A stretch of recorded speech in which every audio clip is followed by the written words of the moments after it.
Before we get into today's episode, I just want to say thank you so much for being here.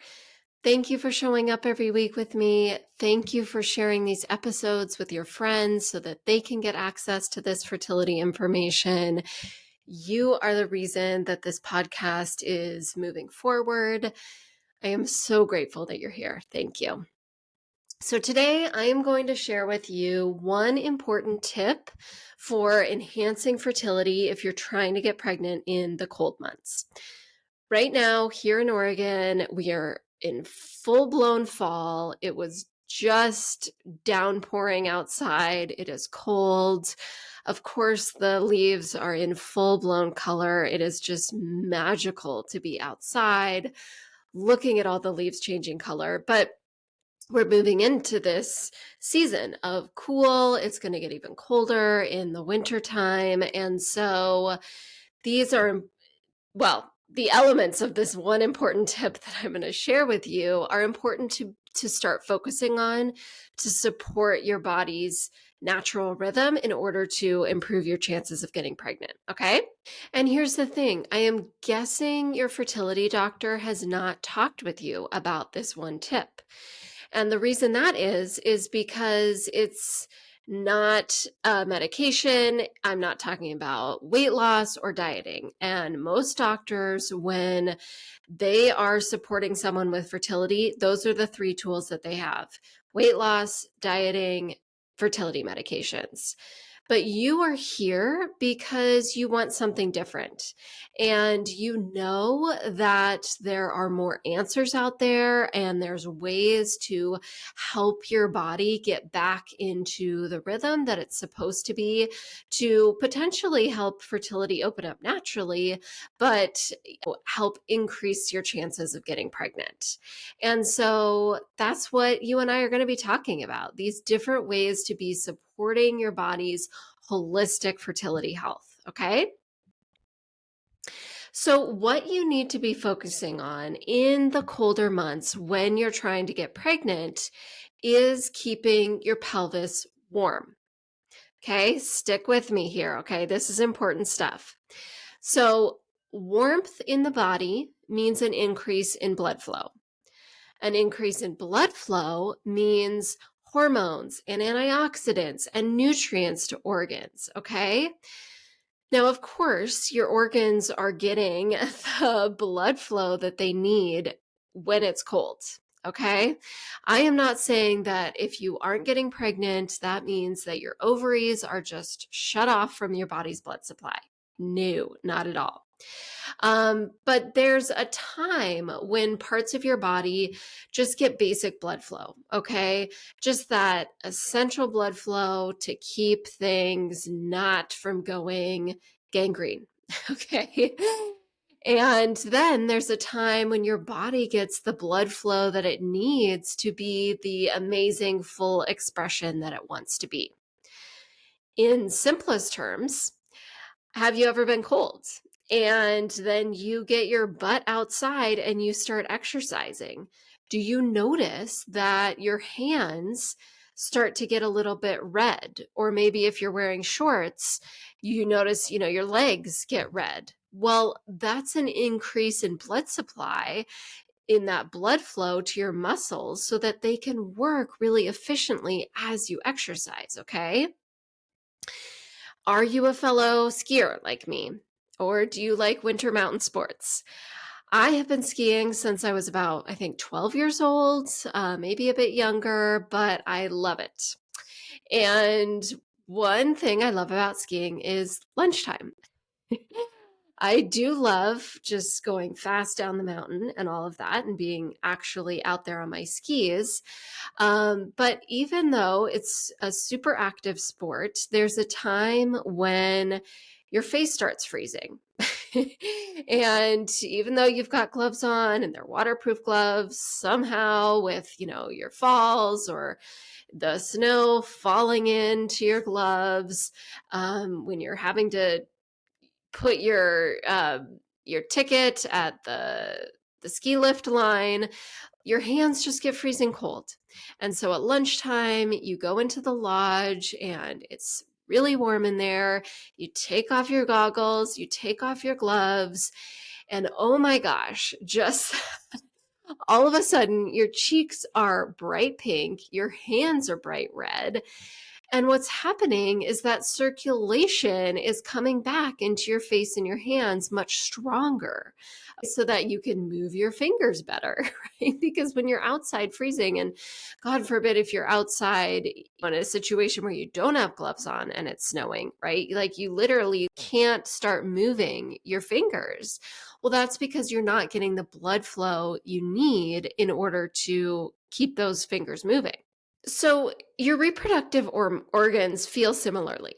Now, they sit under your skin, of course. They are in your abdomen. They are part of some of your essential organs where the blood flow is really important. So I'm not saying, again, that I am telling you that your blood flow to your reproductive organs is not sufficient. But when in the colder months, when our body naturally cools down, we're moving blood flow around the body to parts that need it.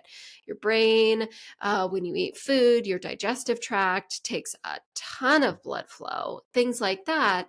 And so we want to be sure that your reproductive organs, your uterus, your ovaries, they are just getting that juicy blood flow that they need in order to keep antioxidants, proper hormones, and nutrients in that area so they can be doing what they need to be doing to help you get pregnant. And because your ovaries and your uterus are under your skin, you can't just notice them getting cold like you can your hands. But one very simple way to check is to just put your hand on your skin on your lower belly, and feel that area. Is it cold? Move your hand directly on your skin over other parts of your belly, your abdomen, and see, like, does the temperature of your skin change? And that's just a really simple way to see. For so many people, it's cooler. It's cold on that area, on that lower belly, like underneath your belly button. And so that's just a sign that that area of your body needs that increased blood flow. So you may have gotten to this part of the episode and you are still thinking, blood flow, fertility, why are we talking about this, Dr. Potter? Increasing circulation is so important. It is why exercise is recommended for just basic vital health, because exercise increases circulation. That helps with lymphatic drainage throughout the body. It gets your lymph system moving. It helps with natural detox to keep toxins out of the body, to keep your skin fresh, and for a variety of other reasons. And it helps boost metabolism, of course, because when you just sit around, your bodies don't efficiently do those kinds of jobs as well as they do when we're exercising. Okay. So increasing circulation is powerful, and making sure during these colder months that things don't just slow down for your body is important to help improve your fertility. Okay. So so here are 4 ways to support your body during the colder months in order to help increase that circulation to your pelvis, to help increase those nutrients and hormones and vitamins to get where they need to be to help you make a baby. Um, prob- So, tip number 1, which is by and far the most important one, and that is to avoid eating cold foods. So, what happens is that when you eat like a raw salad or a cold smoothie, is that it goes into your digestive tract, but then your body has to warm it up in order to then digest that food to get those nutrients. And your digestive system requires a significant amount of your body's blood flow. So if you're eating foods that are really cold, that requires more of your body's blood flow to run into your digestive system rather than being in other places like your reproductive organs. So when the weather is cold, this is when I recommend you not to be eating cold salads or cold smoothies, foods that are coming directly from the fridge. Let things warm up at least to room temperature. But this is a time to be really focused on warm foods, right? I mean, of course, we kind of naturally go to this during colder seasons, but soups, stews, roasts, uh, vegetables that are roasted or stir fried, things like that to help warm up your body. So, tip number two to help keep your circulation optimal during the cold months when you're trying to get pregnant is to eat really warming spices. You can eat warming spices or drink them in the form of a tea. Either way works. But the fiery digestive spices to focus on are ones like cinnamon and clove, cardamom, pepper, of course, turmeric is really good, ginger. So, those types of spices to help improve circulation. And like I said, you could add them into foods, put them into soups, put them into stir fries, things like that. But they also work really well in a tea, right? These spices are some of the traditional spices found in chai. And this is excellent digestive, supportive drink during these colder months and to help increase your body's circulation and blood flow. Usually I'm drinking a cup of chai around now. I am saving mine for this afternoon. But go over, check out my Instagram because I showed how I made a chai concentrate this weekend that is really great for right now to help with circulation. Tip number three is to use an electric blanket or a warming pad, specifically around your pelvis. Now, huge warning here. Please do not leave it on for an extended period of time while you're sleeping or anything like that. If you see any significant redness on your skin, you want to turn that temperature down, okay? But if you have something that's just mildly warm, keeping you nice and warm for a little bit, that is perfect. And again, just keeping it over your pelvis or over your lower belly, that's helping just draw that nice, healthy circulation.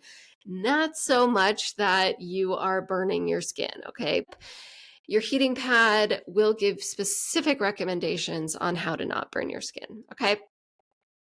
And tip number four is to do some uterine visualizations. And before you think, oh, come on, what are you talking about, Dr. Potter?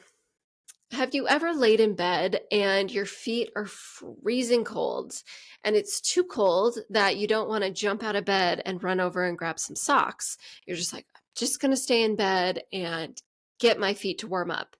And you sit there in bed under the covers and you think about your feet warming up. And you just sit there and you think about them dipped into the hot sand in Hawaii and how warm your feet are in that sand and in the heat of the sun.